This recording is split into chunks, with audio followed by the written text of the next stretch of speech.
welcome back to the Earthdawn Survival Guide, the podcast for all disciplines, paths, players, and game masters.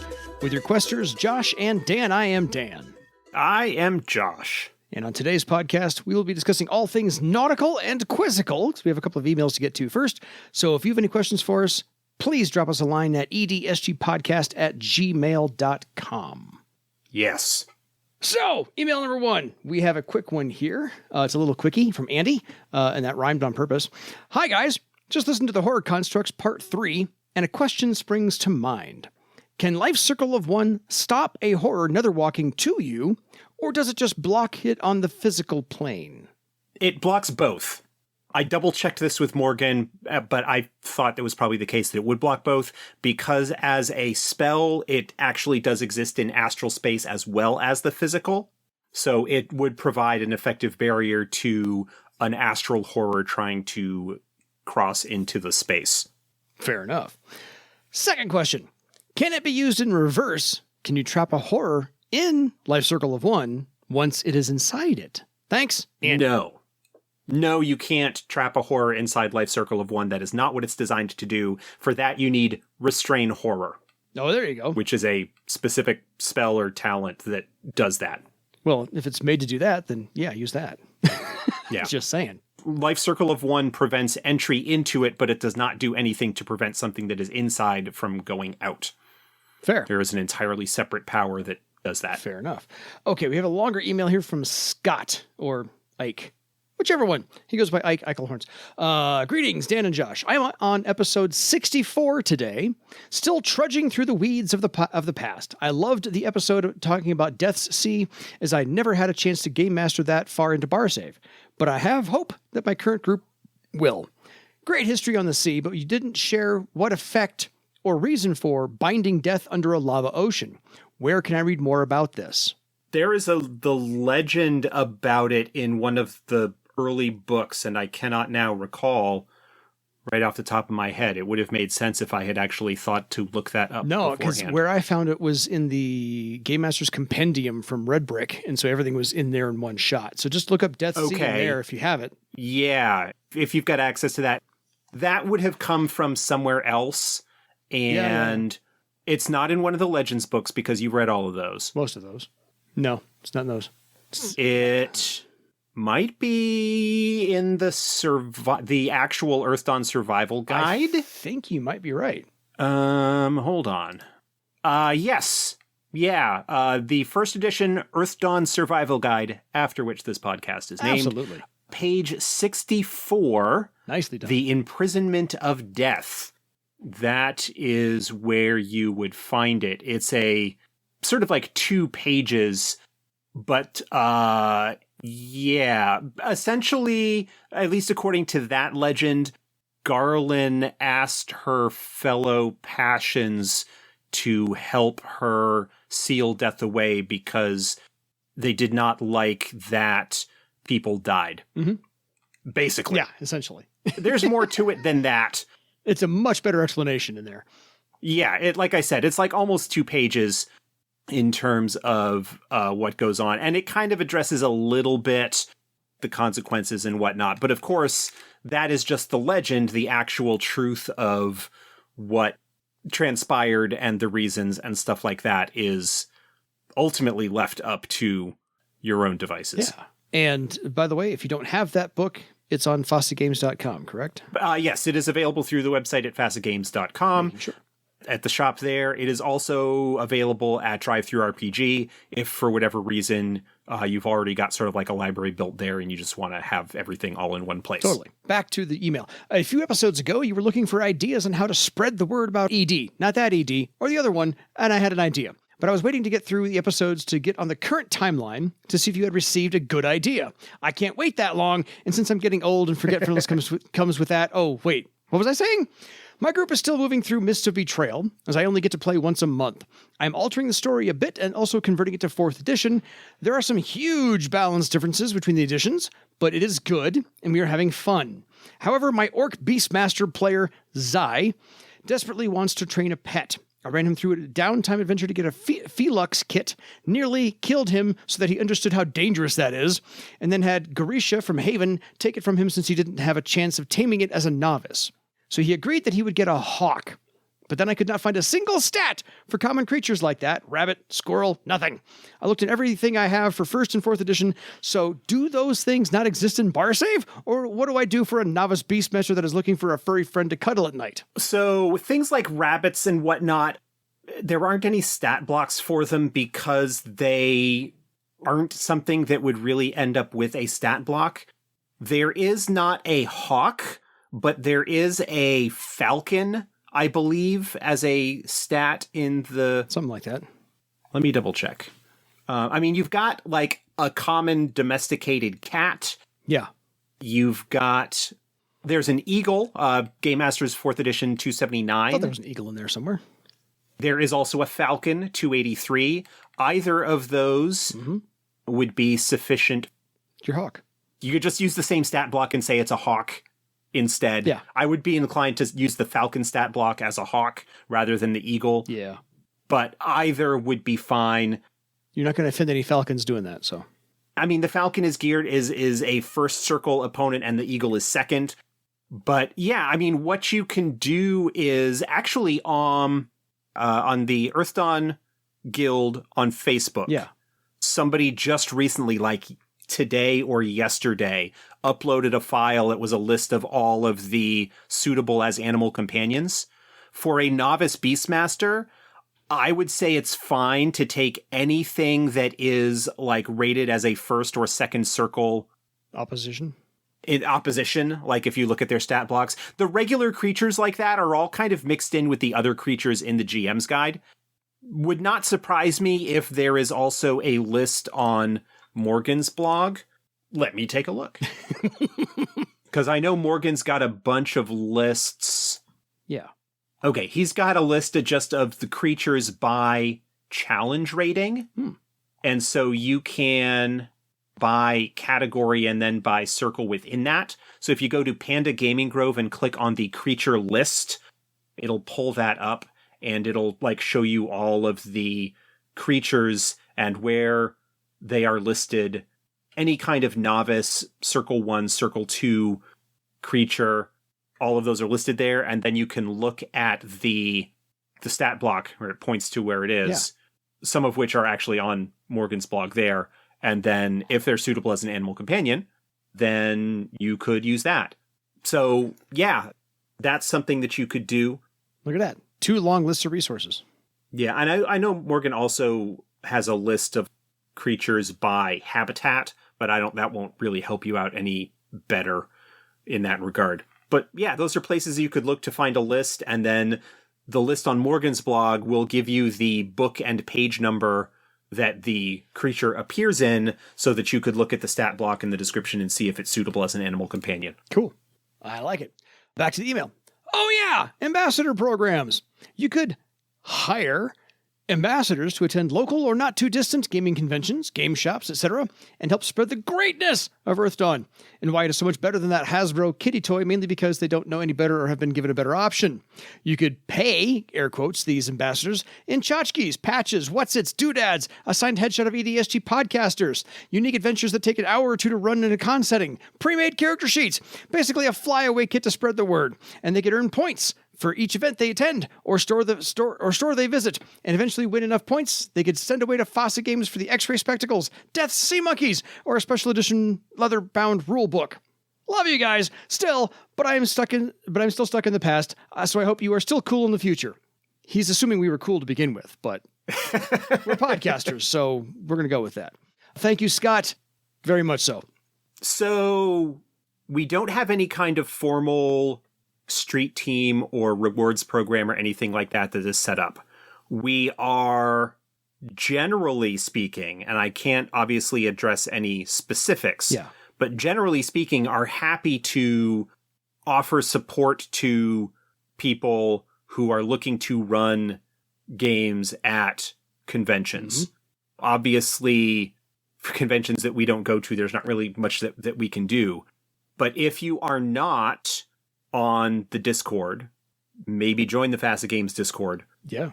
And sort of ask there. The other possibility is that you could send an email to info@fasagames.com or something like that. if you are looking to do stuff at conventions or whatever, and that's something that the board would need to figure out in terms of what we're going to offer. Part of it is just in terms of the logistics of handling that and our available resources and time and so forth.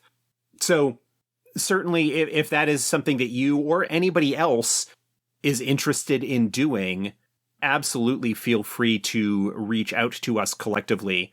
I can't promise anything, but it might be a case of if you don't already have it, we might be able to sponsor, like provide you with a PDF copy of one of the Legends of Barsave adventures or something like that for you to have as the adventure that you could run there if you don't already have it. I've got 4 or 5 really simple outlines for adventures, and if I can ever, like, on my desired list of things to do is to actually kind of write those up fully as adventures that people could grab and run. Most of those are slightly higher than like brand new first circle stuff, but I tend to like make them novice tier. But yeah, if that is something that you or anybody else are interested in, reach out either through the contact form on the website, or through email, or on the Discord, and we will get back to you. See that gets into the appropriate hands. Like, if we get enough interest from people to do that, then that is going to make us a lot more likely to pursue that. But it also means that we would need to find somebody willing to sort of manage that, because none of us on the team really have the time to devote to managing that on top of everything else. So it would be kind of like a volunteer thing that maybe you do get some kind of swag reward or whatever. Again, no promises. I have no idea what is actually feasible or realistic in that sense. But until there's generated interest. Until there's interest, there's not much sense in us trying to do something like that. And again, I recognize that we're in kind of the catch-22 where if we don't have people out there spreading the word and letting people know about it, then people aren't going to know about it and be interested in it. And that whole kind of marketing situation. Yeah, it's the hand that feeds and all that fun stuff. So even better. So thank you, Scott, for that. Yes. Looking forward to hearing from you on that version, or if you're going to run something at a convention, man, let us know how it goes. By all means, keep spreading the word. So last email. Hello, Dan, and hello, Josh. I've been working on creating a Kitsulami-specific school for tail dancers. I've based it off of the description of the Death Wings in the 3rd edition write-up for the tail dancer discipline in Name Givers of Barsave. In working on it, however, I noted there is no 4th edition update to the gliding rules for Kitsulami characters, at least not that I can find. Most other racially specific rules have been included in 4th edition through updated or new sourcebooks, Blood Elves in the Elven Nations, and Piecemeal Armor in the Companion, or were included in the Player's Guide, normal movement for 8 foot to Strang while swimming. The rules for gliding skill that were originally introduced in Denizens of Earthdawn Volume 1 seemed to have changed very little through the various editions, really only the distances allowed changed, presumably to stay in line with movement rates. If you had a Kitsulami character in a game you were running, would you use the 3rd edition rules, Name Givers of Barsave, page 139, as the movement rates are the most similar to 4th edition? That version also references increases to horizontal distance allowed per unit, vertical distance of descent based on result level, which could easily be adjusted to be based on number of successes. So that is the question. Best, Jesse, a.k.a. Falal Katan Vors. So if you had a Kitsulami character in a game you were running, would you use 3rd edition rules out of the Name Givers of Barsave? Yeah. So you couldn't find them in 4th edition because that is one that has not been updated or adapted. We haven't had a book that really addresses the Kitsulami at all. And because of the changes that were made to Tail Dancer in terms of making it a path, as opposed to something that was originally just a Kitsulami thing, we haven't really addressed them. They are a pretty small subpopulation available in a very limited area of Barsave. But honestly, in Champions Challenge, the webcomic done by Dawn, the main character, Bizette, in that is Kitsulami. So it would make sense perhaps for us to do that. Anyway, all of that aside, I went and looked at the rules in the 3rd edition Namegiver's book. The basic rules there are that normally, without any further tests, you can glide 1 hex horizontally for every hex of downward movement. And that's downward. So you, like, if you're starting from a higher point and going down, then you can sort of do that. A hex in 3rd edition is 2 yards. So I would just double that and convert that all to yards for movement. I would limit it to, if you're doing it in a combat situation, the amount that you move in any given round on that is limited by your movement. That's not to say that your total glide is limited by the movement, but that the Tiskrang movement rate is 12.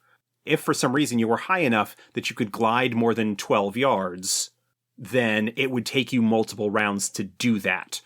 There is also the skill, the gliding skill, which basically adds its rank to dexterity. And if you make a test, difficulty 5 seems fine. And yeah, increasing that by 1 yard per success rolled is a really easy transition to make. And I think barring some kind of update from us in the future, that is an absolutely wonderful place to start in terms of that. I would rate the gliding skill as a novice tier talent, as a novice tier skill, similar to like swimming or stuff like that.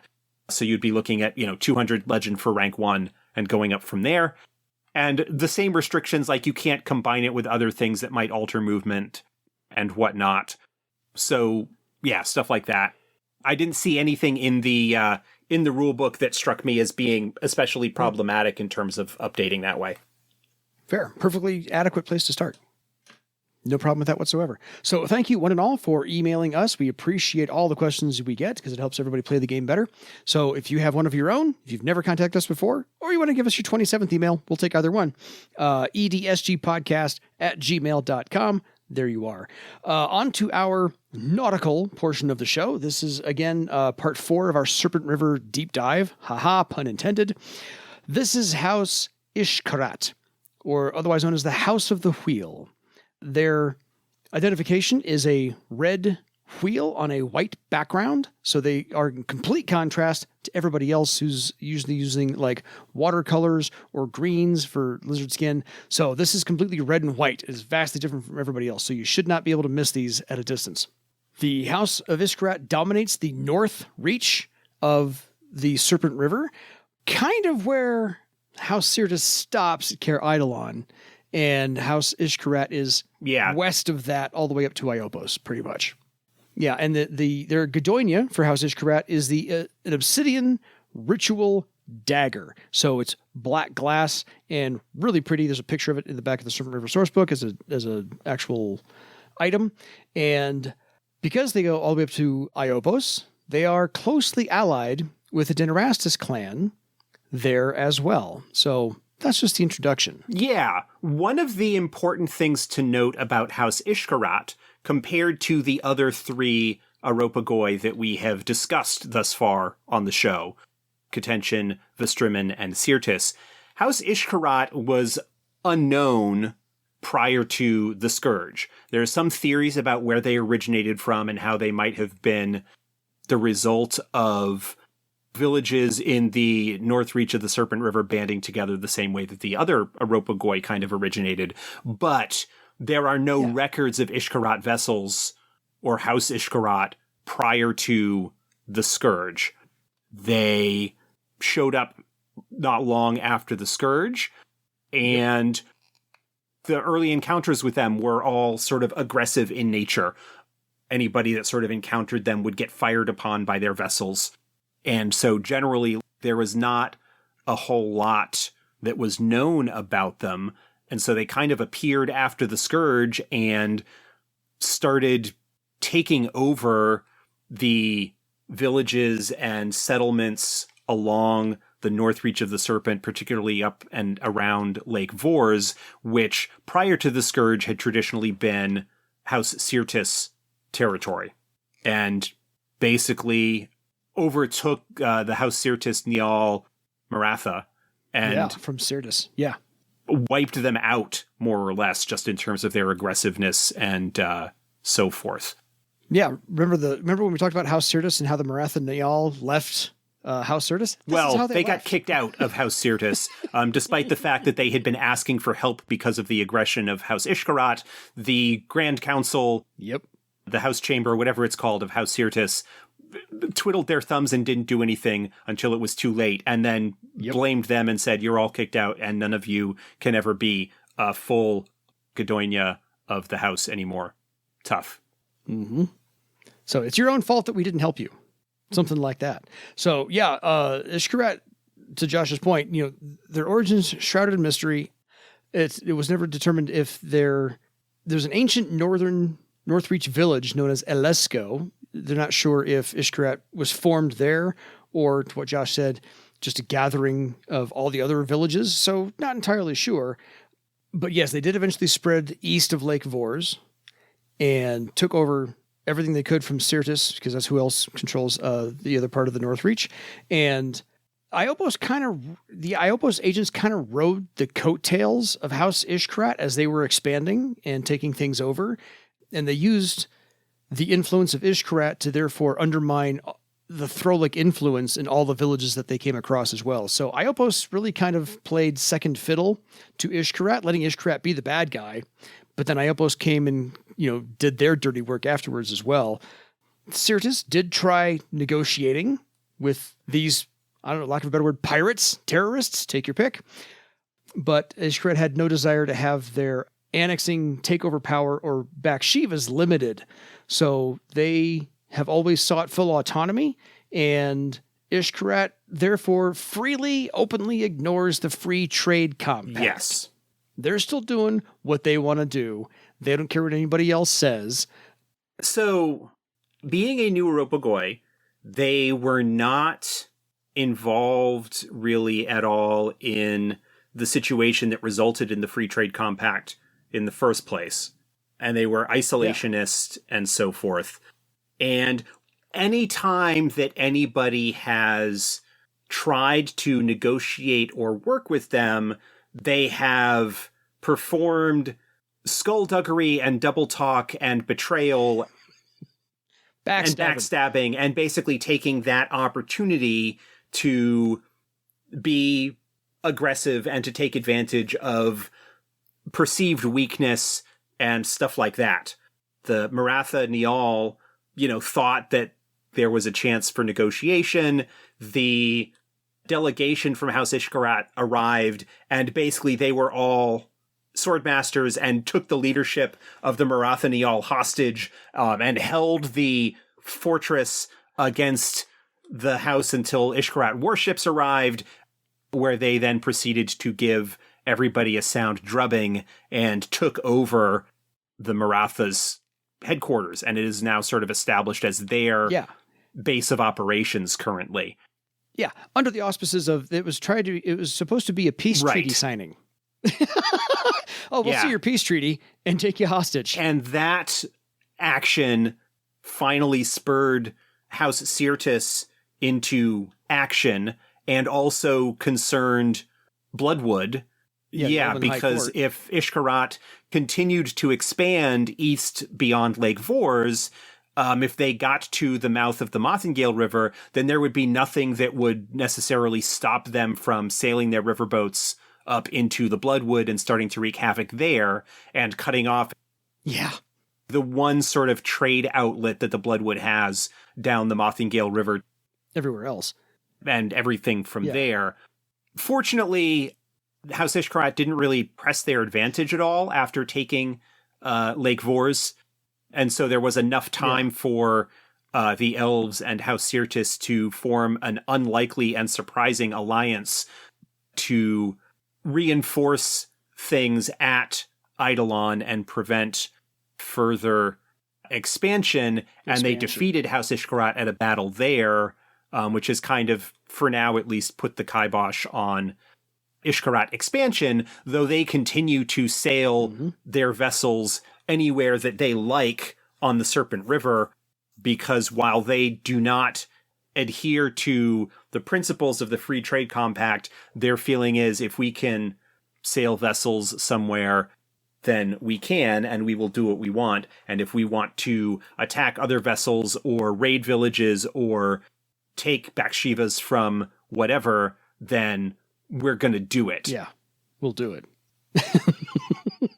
There's a lot of mystery and uncertainty about House Ishkarat, but these are very, very clearly bad guys in the sense that they are allied with the Denairastas, who, at least when they were initially introduced, they were also kind of mysterious and whatever, but are clearly now sort of a political and social and military, to a certain extent, threat to Barsave, their expansionist goals and whatnot. House Ishkarat is closely allied with them, and they don't generally adhere to the same norms that the other great houses on the Serpent do. They are much more of a villain bad guy faction than House Contention is, even though Contention has been set up as kind of a rival bad guy in a different aspect of things. More the sense in Contention that they have backed the wrong horse and been on the losing side of the geopolitical struggles of Barsave when it comes to the Theran Empire. And that has led them to be not in great shape, and areas that would have been valuable to them are no longer accessible, like the Iopos River, I think, is the one that flows alongside the Badlands. Rings a bell. The Iopos is either the one that flows alongside Travar or next to the Badlands. No, you're right. Yeah, the Iopos River is between the Badlands and Travar. What's the river that Travar is on? What's the other one? The Byros, right? The Byros. Right. So House Ishkarat is still, like, there has not been a lot of detail released about them. No. Their actual origins are shrouded in mystery, but I think the fact that they didn't really appear until after the Scourge gives some indication, in the same way that the Denairastas kind of came into power during the Scourge and really started to be the force that they were in the years after, indicates that there is probably a very close relationship between Ishkarat and the Denairastas, even more than you might expect just by the fact that, they're in the same area and they kind of work together. Yeah. Well, yeah, because they're not as worshipful of the Denairastas as everybody else in Iopos. They see themselves on equal footing with the Denairastas, so they're kind of like, yeah, you're bad guys too. You're not better than us, because we do malfeasance and skullduggery as well, and we do it very well. So their vessels are dangerous. Their crews are well trained. Primarily sword masters, not just boatmen. They sort of control the Lake Vors villages and extract high tribute from them. Mm-hmm.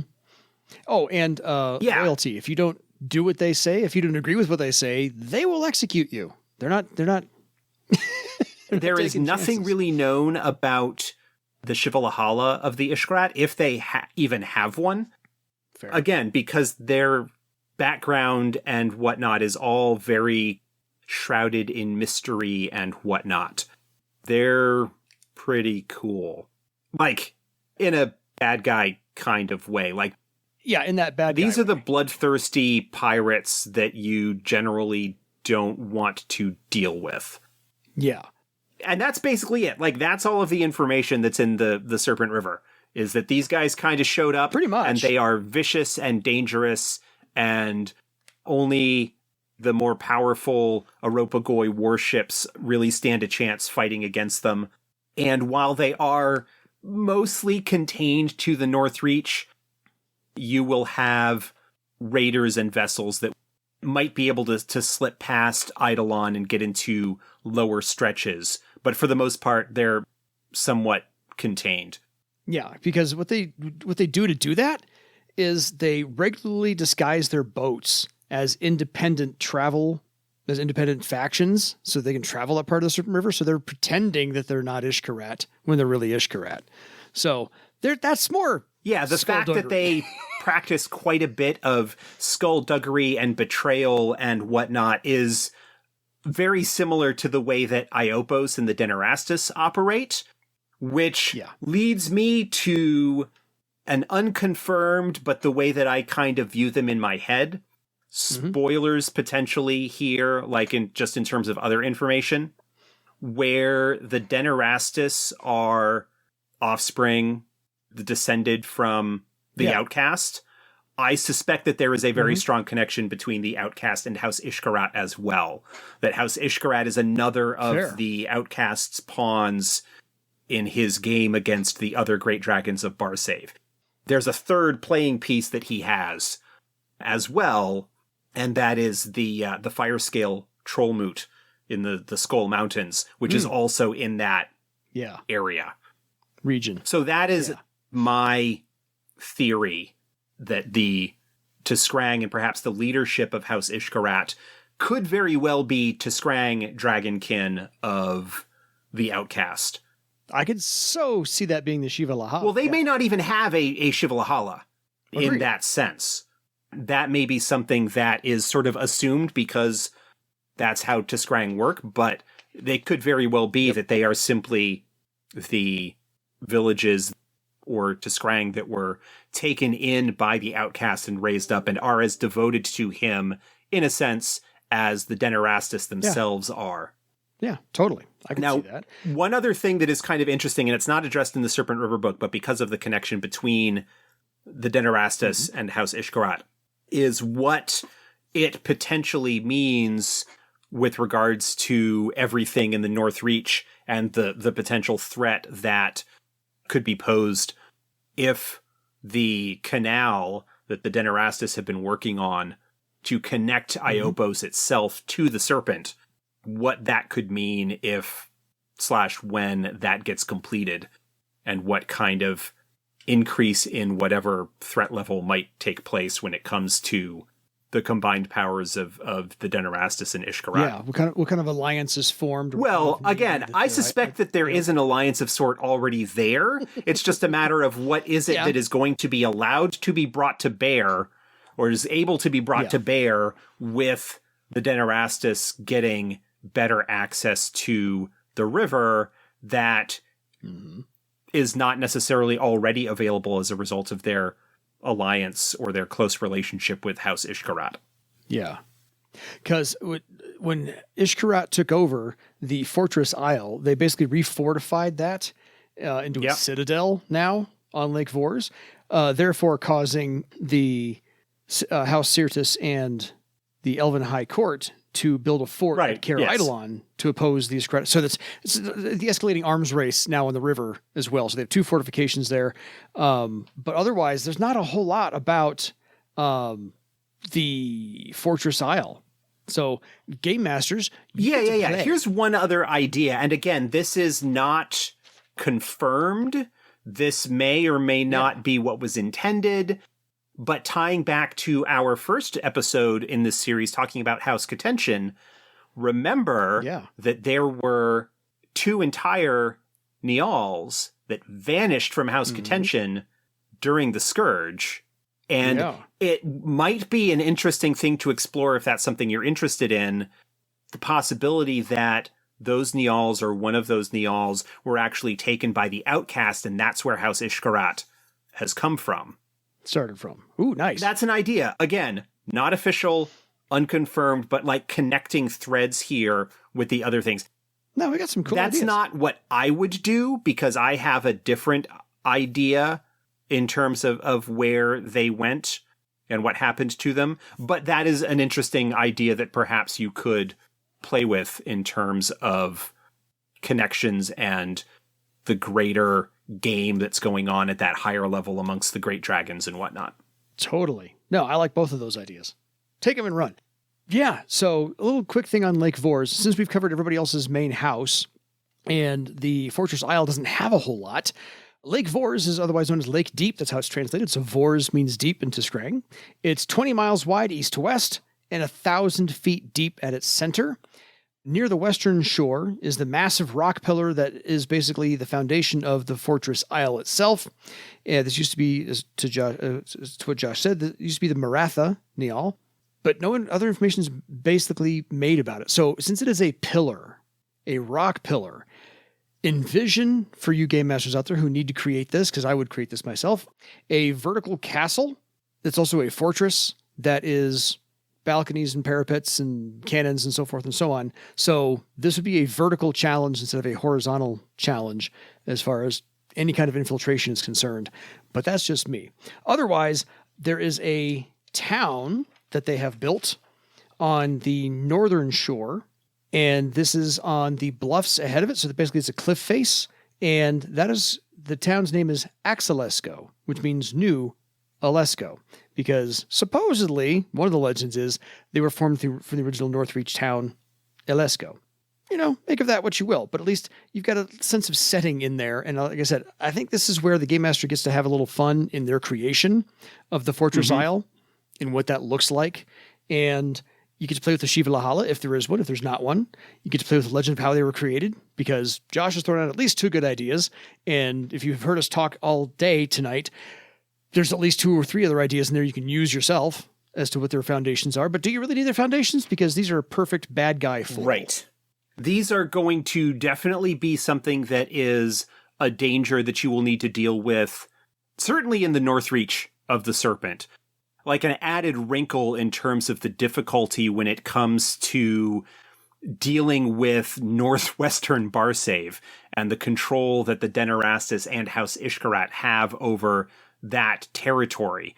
The only friendly territory in there is Glenwood Deep and the Windlings of Glenwood Deep, who are who are strongly opposed to the Denairastas control, largely as a result of the general cultural sense that Windlings have of freedom and whatnot.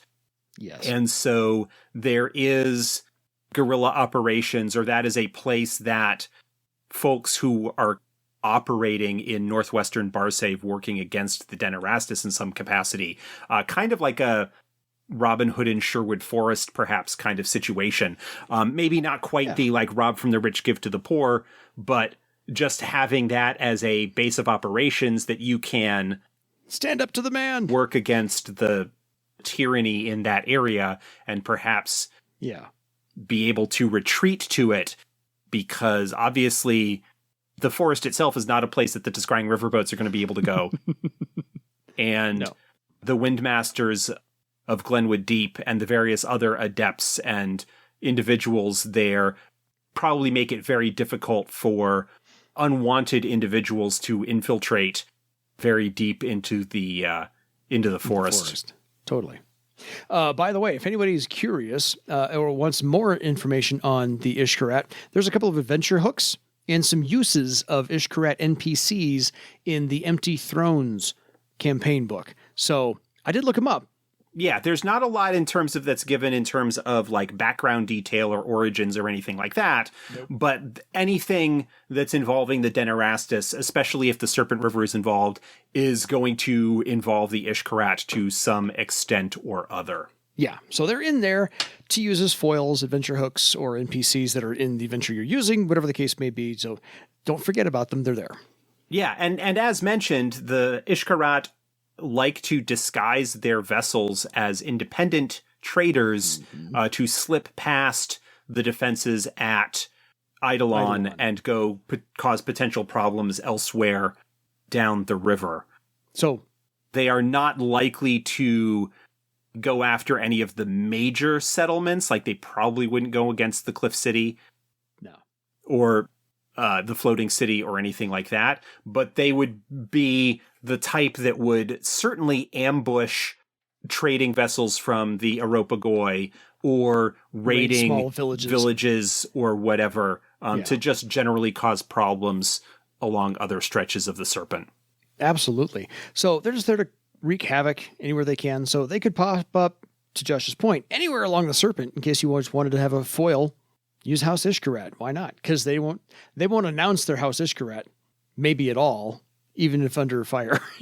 Well, they probably would when they're actually doing their nefarious deeds. They're likely to be open about who they are. It's just they don't have a problem operating undercover in a sense to get to the place that they're going to cause their issues and then cause it and slip away. Skedaddle. Yeah, fair enough. So, folks, if you have any questions for us about anything you've heard tonight about House Ishkarat, or you have a wonderful idea about anything we've posed as a possibility, please drop us a line at edsgpodcast@gmail.com, or any other questions you have. Until next time, I think you should go wreak some havoc under the cover of night for your legend.